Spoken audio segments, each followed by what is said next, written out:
Hello guys and welcome back to Red Hot TV. Chaos as Boko Haram / ISWAP executes its own governor of Lake Chad in quotes in power struggle. The new leadership of the Islamic State of West Africa Province ISWAP and members of the Shura Council have executed 3 top commanders, including the once most powerful jihadist warlord in charge of all terrorist activities and operations along the Tumbos of Lake Chad axis for 4 years, Amir Baba-Kaka. The ISWAP chief judge and his council also pronounced death sentence to Bahar Master, an Islamic scholar who preached in the Tumbos, and 14 others. Sources knowledgeable about the leadership struggle of the group disclosed that a separate date for their execution has been fixed for July 31, 2020, immediately after Eid al-Kabir prayers at a location given as Tumbon Kuna, Lake Chad axis. There had been reports that Amir Baba-Kaka was sacked and replaced by Amir Goni Maina in a major ISWAP leadership shakeup following the appointment of Amir Abubakar Lawan as the new Wali of ISWAP. The source said Amir Baba-Kaka was killed at Hąrąm on the evening of Sunday 26 July 2020, along with 2 of his lieutenants, Amir Mohammed Lawal, also known as Abba Lawal, and Amir Musa. The decision to investigate and execute Amir Baba-Kaka and 2 of his men took about 4 weeks. The panel in charge was headed by the new chief judge of ISWAP, Amir Mulama, and his team comprising of Malam Ibrahim, a top Boko Haram / ISWAP scholar, Malam Saad, and Bako Fogori, amongst others. Regarding the politics within Boko Haram / ISWAP, the source said, "This is the first time in Boko Haram / ISWAP history that the ISIS-linked insurgents have conducted what appears to be a systematic political cleansing of top commanders and fighters, ostensibly with the aim of consolidating power and control by the most recent ISWAP leadership of Amir Abubakar Lawan and his close ally, Abu Musab al-Banawi." Recall that the latter was one of the surviving sons of Boko Haram founder Mohammed Yusuf, killed in July 2009 while in police custody in Maiduguri, Borno State, also known as the Home of Peace.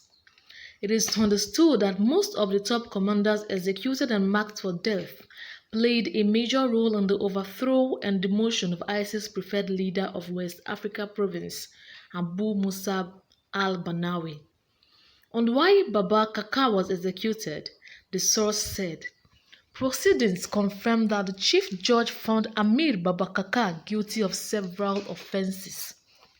These include insubordination, injustice, corruption, embezzlement of taxes, instigating mutiny, and extrajudicial killings.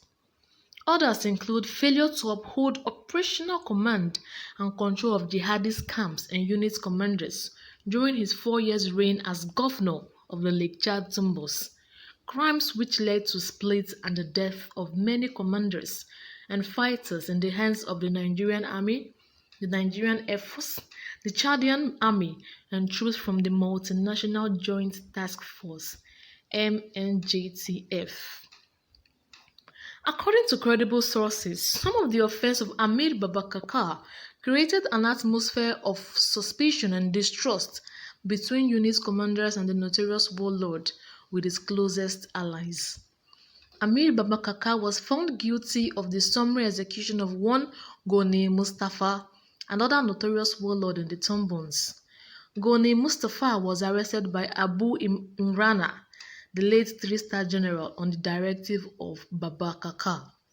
Despite plea from one Ali Abdullahi, also a top commander, Goni Mustafa was subjected to a gruesome execution. The extrajudicial killing led to massive outrage among young fighters who demanded for immediate justice. Few months after Goni Mustafa was executed, the governor ordered for the killing of Bahana Ghana, an ISWAP community police commander. 2 of his blood brothers, named as Bolama and Muhammad, had their hands amputated, over unfounded allegations of robbery from one of his subjects named in the trial as Sani Gadoso. Baba-Kaka also killed Malam Ibrahim, who was an Amir of Jubularam, for alleged unremitted tax collected from locals in the area.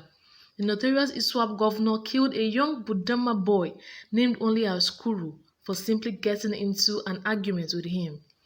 The no-nonsense warlord ordered for the killing of one Amir Waziri, in charge of his bar police, for allowing his men to loot property that had been stolen from the military after an ambush attack in Marte local government area. He was also accused of murdering the ISWAP chief mechanic known as Faloja, a 34-year-old from Marte. Faloja was reputed amongst jihadist circles for his rare expertise in assembling and disassembling stolen military vehicles, turning them into gun-mounted trucks and vehicle-bound improvised explosive devices. The jihadist leadership was furious when Amir Baba-Kaka ordered for his killing on the pretext that he was found in the possession of banned substance drugs. The chief judge concluded that these accusations culminated to the overall failure of Amir Baba-Kaka to organize any formidable resistance front against Nigerian, Chadian and MNJTF security and armed forces during Operation Bomarot, Operation Lafia Dole, and Operation Yanshin Takfi battles. Given a profile of Amir Baba-Kaka, the source said, Amir Baba-Kaka was an indigent of Marte local government born in Yobe, Damaturu. Until his dismissal, he held the rank of the most senior Boko Haram ISWAP administrator, given the title of Governor of Lake Chad Axis, where his command and control base was located. Sources say he was well respected and feared amongst jihadist circles. Amir Baba-Kaka, doubled as the commander with his own loyal fighters, was a direct link in the chain of command between Boko Haram/ISWAP unit commanders and the senior leadership. No unit's commander had direct access to the top leadership without passing through the governor of the Tumbons. As the governor, he was responsible for the organization and collection of access fees and business taxation from farmers, fishermen, and cattle merchants. His role was to account for all generated funds of the organization and report to the leadership. As head of jihadist administration, he was responsible for the distribution of all funds to various units commanders depending on the size of their fighters and planned operations.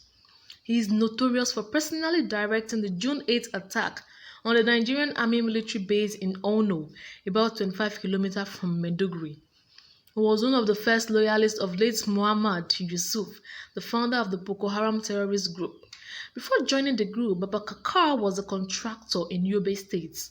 Sources say he was the first Boko Haram commander to lead an attack in Yobe State. He also supervised the execution of students at government secondary school Buni Yadi in May 2014 by one Abu Fatima, a dreaded Boko Haram commander who doubled as a close friend of Baba-Kaka. Abu Fatima was later killed by Nigerian special forces at Buni Yadi. Baba-Kaka also led one of the deadliest Boko Haram invasions in Damaturu, where the jihadists succeeded in penetrating through the government house. He also led his jihadist unit to dislodge Bolabulin, Nganam, Mate, Kukawa, and Baga, where they massacred more than 2,000 people in January 2015. Baba-Kaka was among the commanders that relocated with JAS leader Abubakar Shekau to Sambisa Forest, where they were driven out of Gwange, Maiduguri. After the major split of the group announced by ISIS in 2016, he relocated to the Lake Chad along with Manam Noor, Abu Musad al-Banawi, and other top commanders, abandoning Abubakar Shekau with Boko Haram. He was first appointed as the operations commander of Tumbumam, known as Timbuktu in Marte, when it was a self-proclaimed jihadist caliphate. He rose from the ranks of Amir, Nikab, Kayad, Munzur, and Wali in the ranking of the terrorist group. Sources say Baba-Kaka had about 4 wives and several children. Wow, what a news. Okay, So guys, what do you have to say concerning this? You can drop your comments in the comment section. Don't forget to subscribe to this channel and don't forget to like. Thank you very much.